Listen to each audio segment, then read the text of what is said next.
Thank you for this hybrid version of I Want to Know.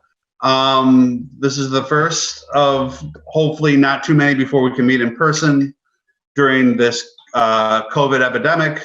But my name is Dan Armin, and I appreciate being joined by Town Manager Mike Hollis, Jim Buck, who is the Director of Emergency Operations, correct, Jim? Kevin Halloran, Police Chief, and Bill Seward, Fire Chief. Mike, I was wondering what the plans were for gradual reopening of the town facilities since they've been closed for about 3 months now. Sure, I can go through that, but first, thanks for having us, Dan, and it's another opportunity to get information out to the community. So we're happy to be part of the show today. We are working on a plan for a partial reopening of Town Hall. The other departments like libraries will come online after June 20th. Parks and Rec and Senior Department will come online after June 20th.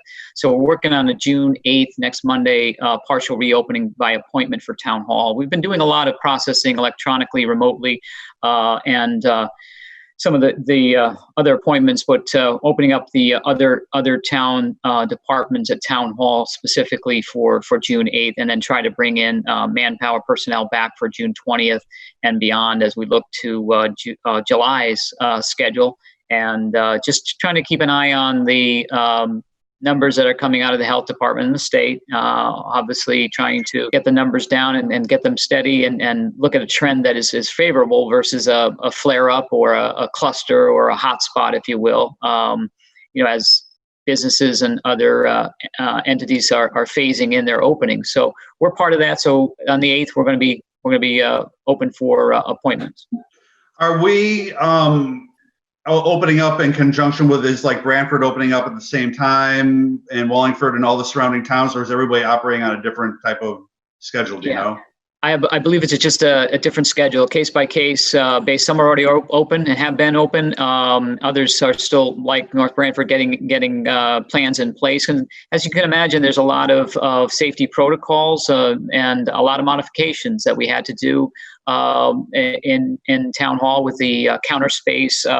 Bringing in the shields and the sneeze guards, if you will, the plexiglass to put in place. If only I owned a plexiglass company. Yeah. Boy, that would be something, Right.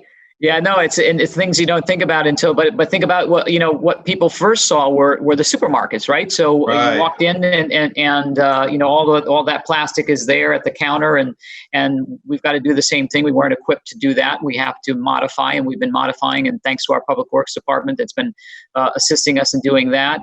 Getting the hand sanitizer dispensers, those are common in hospitals, right? So they're everywhere you turn. So, we've got to compete with other companies and other businesses that are looking to do the same, getting thermometers, getting the proper PPE in terms of gloves and masks and so forth. And so there's a lot, and then the protocol, so that when we do bring someone in by appointment, that we've got to screen and go through the protocol and make sure that person isn't experiencing any symptoms and so forth. So, it's all about health and safety first. So a lot to work out. So, but I think by and large, a lot of the municipalities that, from what I'm hearing, are starting to roll that out and starting to do a reopen, or if they haven't opened already, are in the process of doing that.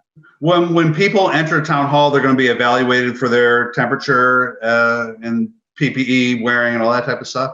Correct. We're gonna have institute a symptom screening process and a wand temperature, no contact wand for temperature, and they must have a mask to come in, and we'll have plenty of hand sanitizer as well. And again, we're hoping that people recognize that they can do a lot of the work electronically or remotely. And these are the cases where they can't do that. They actually have to come in to, let's just say, in the clerk's office to do a title search that they can't do online because our titles only go to from 1982 forward, and so I think 82 is the cutoff. Mm-hmm. And so they got to actually come in to do that. So things of that nature. And a few other things. And other departments have the same, like the assessor's department will have to meet with individuals, to look at forms, look at documents that not everybody has a scanner and can upload their documents. It's in paper form. that they have to show as verification and so forth. So it's a process. I mean, a lot we can do even like this, like we're doing tonight, to have a Zoom meeting and maybe interview people that way, Right. rather than have them come in. But there are certain cases where they have to come in. And some people like myself, when it comes, it's tax time almost, like to just come in and write a check. Sure. So is that something that people are going to need to call up and make an appointment for before we do that? Well, at this point, until we get to July, when we're going to see the real push, we may, and that's where I think we're getting ready for a July, as long as we can, obviously then, institute the social distancing and spacing needed to get them through. And again, you're right, people are going to want to come in. Not that they can, there's an alternative. You can just mail it in.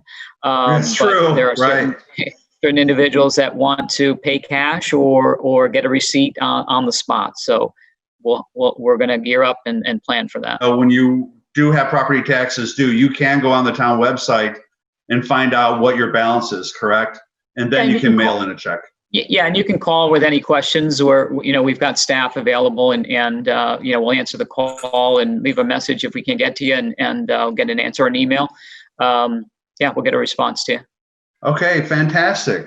So, Mr. Buck, if I can ask you, I don't know, we just had a big PPE giveaway a couple weeks ago at the high school, which was, the town appreciated it. Did you handle that, or did the fire chief handle that? And how did that go down? How did we acquire the PPEs, and how many did you give out? I'm not sure which one of you I should be directing this to, but.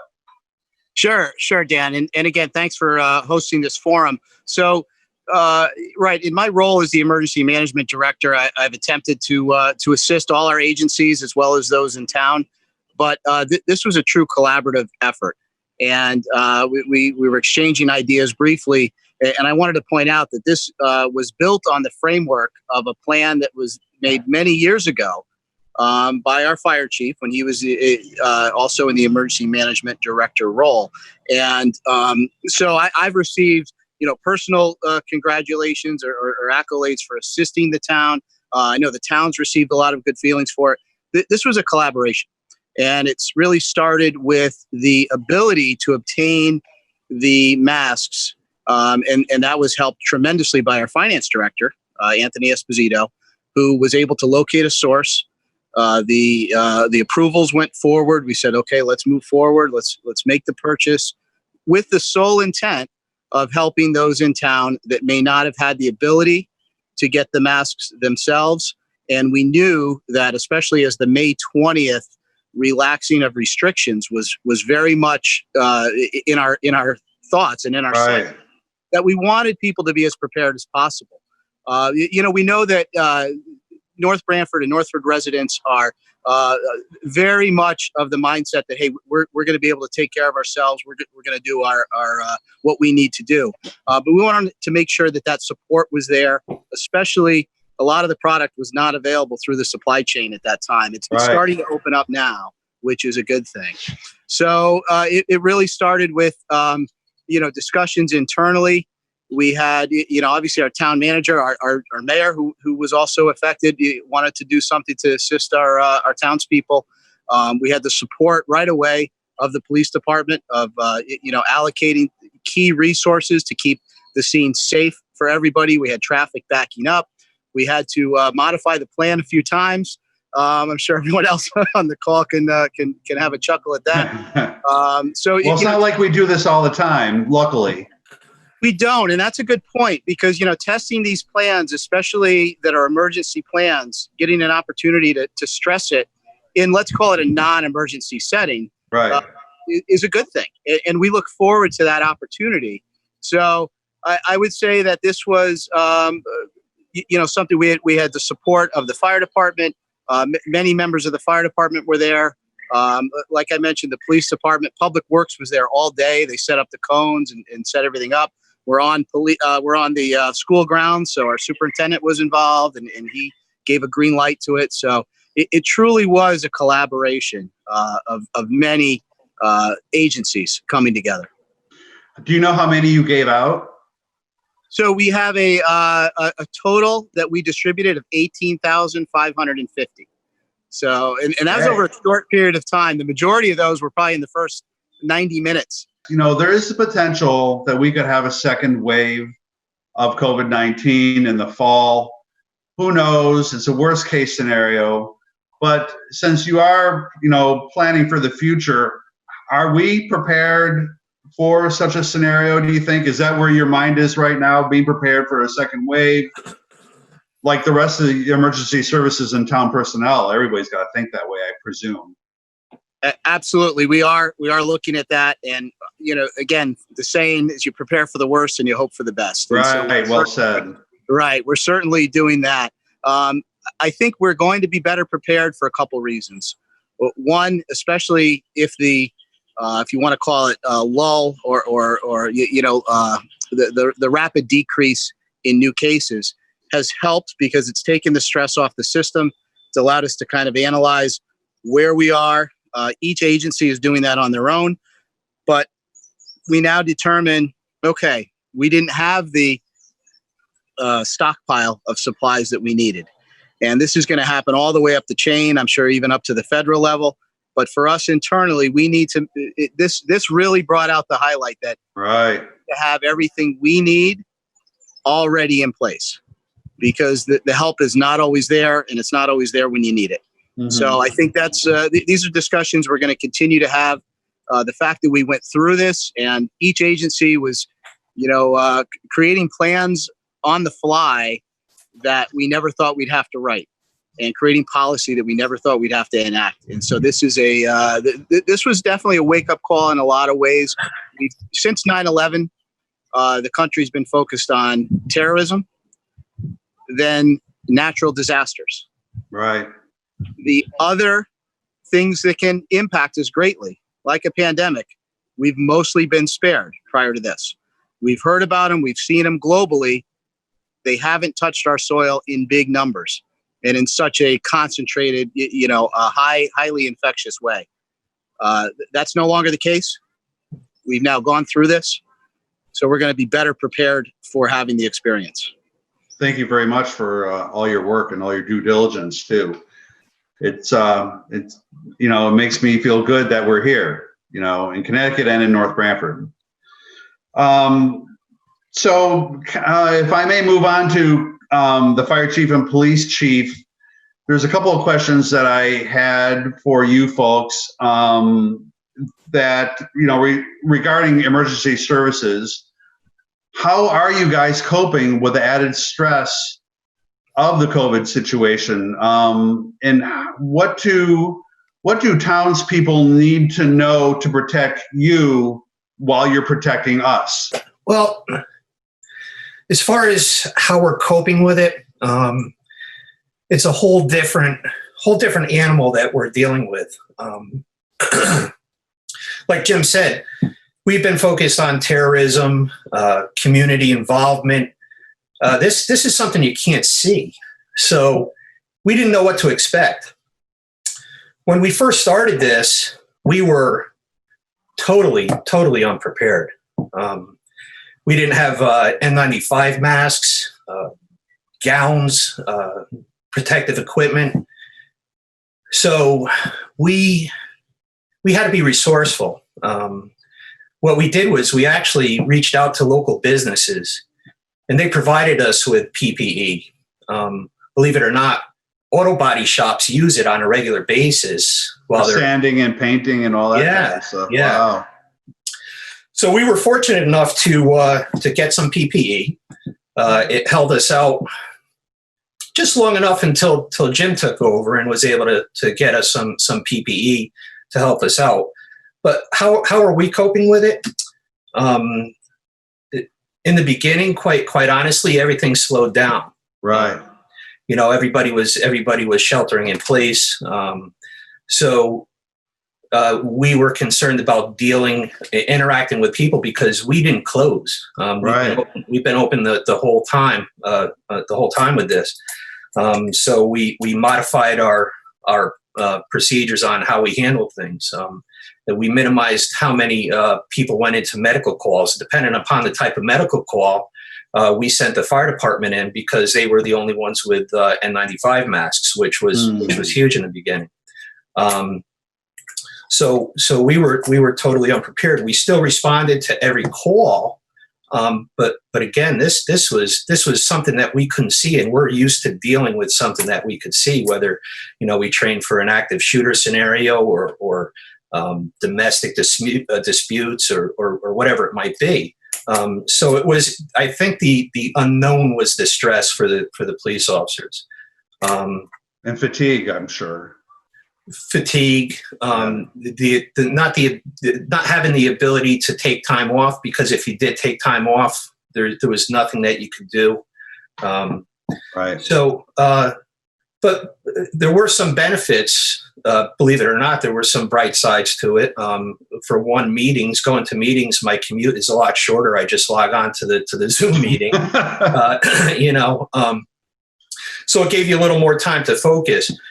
For me personally, you have to remember that I'm relatively new here. I'm just getting my feet wet, just getting to learn the systems, getting to learn the people that I'm working with, focusing on policy, focusing on training the officers for everything that they're supposed to do in their regular daily jobs, and then all of a sudden this pandemic thing is thrown at us.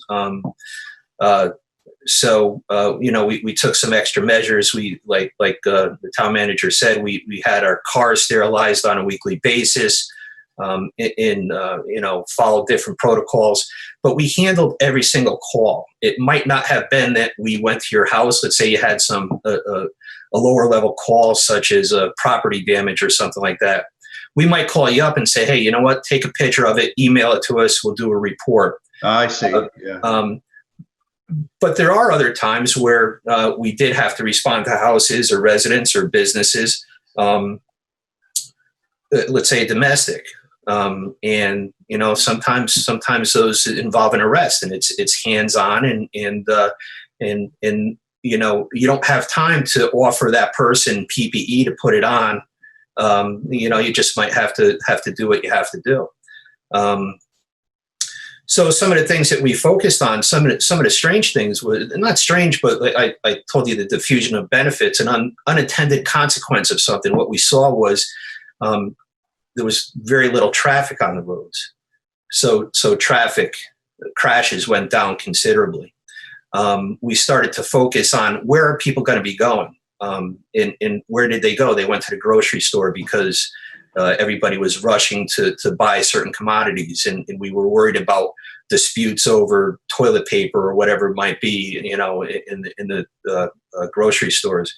We also started worrying about all these closed businesses. We had restaurants that were closed down, and concerned on the overnights if we were going to have break-ins into the closed businesses. Mm-hmm. Thankfully, for a period of time, the bad guys took the advice, and they stayed in place. But what's starting to happen now, we're starting to see the increase because people are starting to get anxious. They want to get out of the house. They want to start doing things. So now we're starting to have disputes. How they could help us out. Look, PPE is important for everybody in the community. By wearing PPE, you're protecting other people. Okay, so that's important. That's something that we would like to see people doing. But what we don't want to see people doing is getting into arguments with other people because they are not wearing PPE. Okay. Mm-hmm. Look, don't go. I'll tell you that it happened to me the other day. I was out for a ride on my motorcycle, took my helmet off. I got off my motorcycle and I didn't have the opportunity to put a mask on, and I got approached, in an unfriendly manner. We'll put it that way. So just stay calm, I guess, is how you could help us out. Our 911 center is open all the time. If you have an emergency, just call 911. If you have a regular routine call, just call the routine number, and we're there 24/7. How has this changed the nature of calls? I mean, as you said, motor vehicle accidents, I'm sure, have gone down. Yep. Domestics have gone up, I would assume.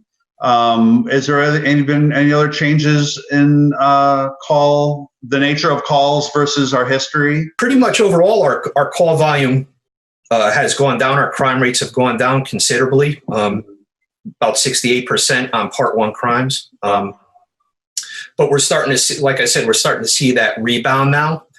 I think that rebound is going to be exponential because you have more people that are anxious, they're nervous. There's a lot of social factors that are involved in it. We're starting to see the car break-ins again.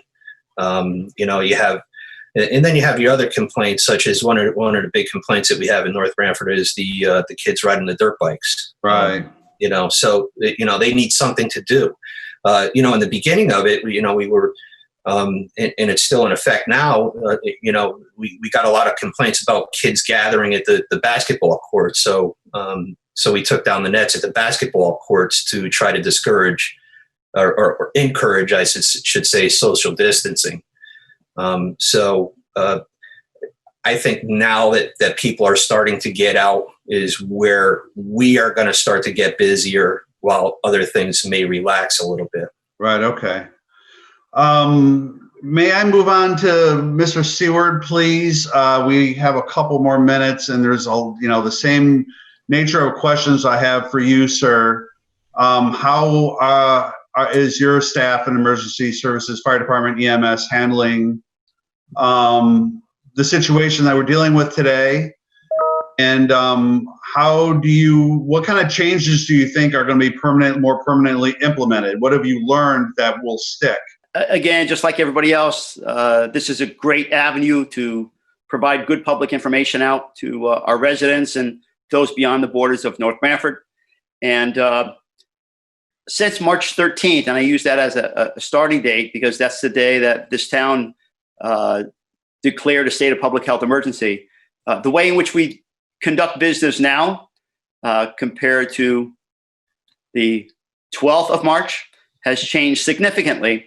To the point where it's going to be a way of the future. Mm-hmm. So the changes that have been brought about really put an emphasis on the fact of protecting emergency service personnel from communicable diseases. So I think back to the earlier days of the transmission of disease, and it actually dates back to 1992 when OSHA came up with a rule with regards to bloodborne and airborne pathogens. And it brings us up one more step to the point where we placed an emphasis on the fact that when we respond to EMS calls or fire calls in North Branford, you can expect our personnel to appear differently nowadays. And that is to protect ourselves from the patient and the patient from the EMS responder. And it brings the level of PPE to a higher level because of the mode of transmission of COVID-19. To this day, the test for COVID-19, the test for antibodies with COVID-19, the efficacy of those testing mechanisms are still up in the air. Right. There's no basis to come out with what a definitive positive test or what a definitive number is as it relates to antibodies. So it's all new to everybody. Or even if that means that you could be reinfected too, we don't know. Exactly. So much like our partners in law enforcement, when the stay-at-home order was given, people of the town, honestly and truly listened to that directive, and they stayed home. What did it cause from our side of the house? A decrease in about 35% of calls. Mm-hmm. And just this month, we're kind of back up to the numbers that we were pre-March. And it was a challenge for a lot of our responders because they may live at home with a parent that is elderly. They may reside with a spouse that may have a pre-existing medical problem. And going to the calls where there's a potential for communicability presented a risk to them. In the beginning stages, the level of equipment was compromised. And over time, as the state was able to get additional resources through its purchasing assets And finally, from the from the federal stockpile, the state was able to issue, and does so routinely on Tuesdays for this region, a significant volume of PPE to fire and EMS responders in the region. So the basis is to have a stockpile for a 30-day period. Okay. Without getting additional supplies, and that's the governor's intention, and that's the Department of Public Health's ability to, through the activation of the Connecticut Military Department, to get these supplies out. So on every Tuesday, we go over to the North Haven Police Department and get a supply of PPE, which basically encompasses gloves, gowns, goggles, and masks, and eye protection, and build that stockpile up for the future if there is a second wave of COVID-19. So outside of our typical fire and EMS response, another way that it's affected our operations is from the fire marshal's perspective. So the state fire marshal's office had issued a directive to put a hold on all but extremely urgent inspections. And that's actually working itself back into the reopening process in Connecticut. With the reopening of businesses, it's put an additional burden or responsibility on our fire marshal and deputy fire marshal to work with our building department and town planner to make sure that as businesses, specifically restaurants, open, that they're doing so with regards to health and protection of the customer. And that's worked out really well in the town. A very cohesive group that goes out and does the inspection and provides recommendations.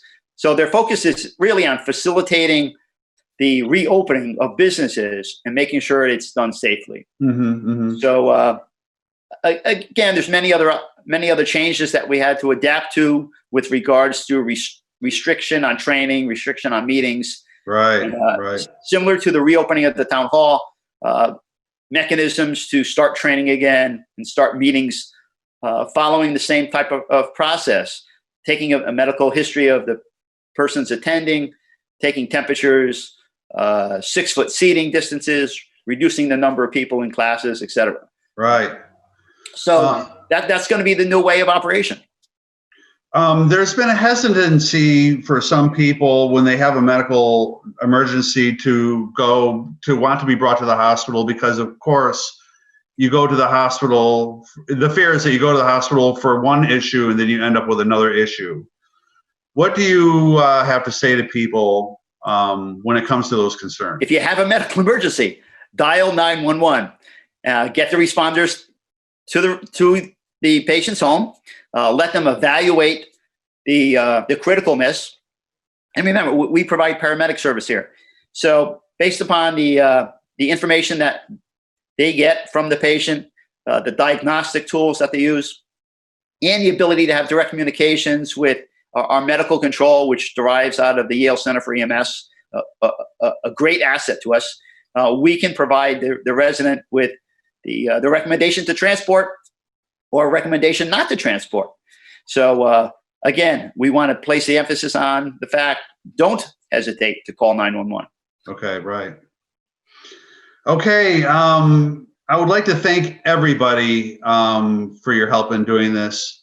We are so lucky to have all of you on board helping us in the community. Mike, I have one follow-up question. When are basketball hoops going up? I'm not sure, Dan. That's guidance we'll have to get from the state. Okay. Well, it's probably good. I have no game anyway, so it's not like it matters. Thank you, everybody. Again, Mike Paulus, Town Manager, Jim Buck, who's the Director of Emergency Operations, Police Chief Kevin Halloran, and Fire Chief Bill Seward. And if anybody has any questions, please email me at danarminnb@gmail.com.